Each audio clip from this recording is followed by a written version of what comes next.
this video, I will summarize all the calibration procedures demonstrated in the last videos, and completed the calibration procedures. First, insert the cantilever into its holder as we discussed in episode 1. Fix the cantilever holder on the MFP 3D head. Next, place sample area of interest towards the center of scan plate. You can use magnets to hold the sample holder on the MFP 3D scan plate. Place the MFP 3D head on the scanner located on the MFP 3D base.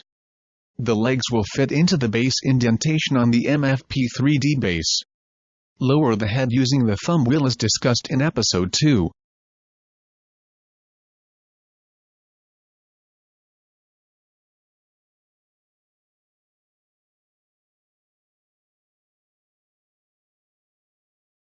Ensure that there is a visible gap between the cantilever and the sample.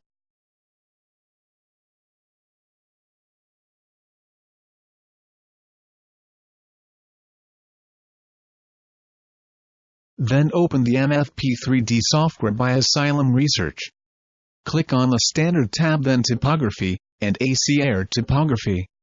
I chose this option because I intend to image in the ACR mode.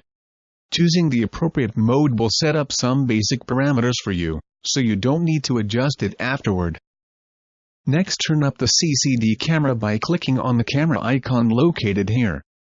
Adjust the camera so it is in view and tune the focus if required. You can refer to episode 2 on these thumb wheels and the uses. Afterward, ensure the laser spot is on the edge of the cantilever and maximize the sum. Next, zero the PD. Next step is to drive the cantilever. We want to do this at the resonance frequency.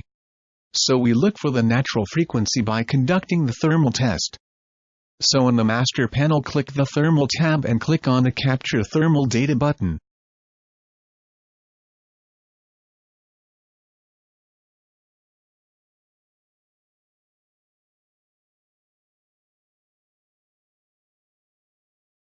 I take an average of 30 samples. You can view the sample on the Current Samples field. I need to click on the region of interest, which is the highest peak, to fit the curve. I know it should be somewhere around this region, which is around 300 Hz because I'm using the AC160TS cantilever.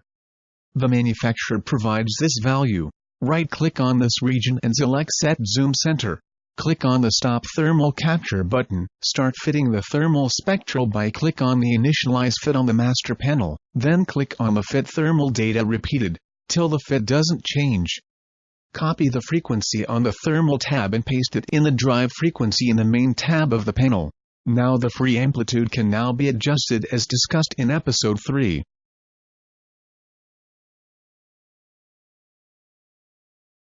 In this video, we set it to 600 mV and the set point to 480 mV. That is 80% of the free amplitude.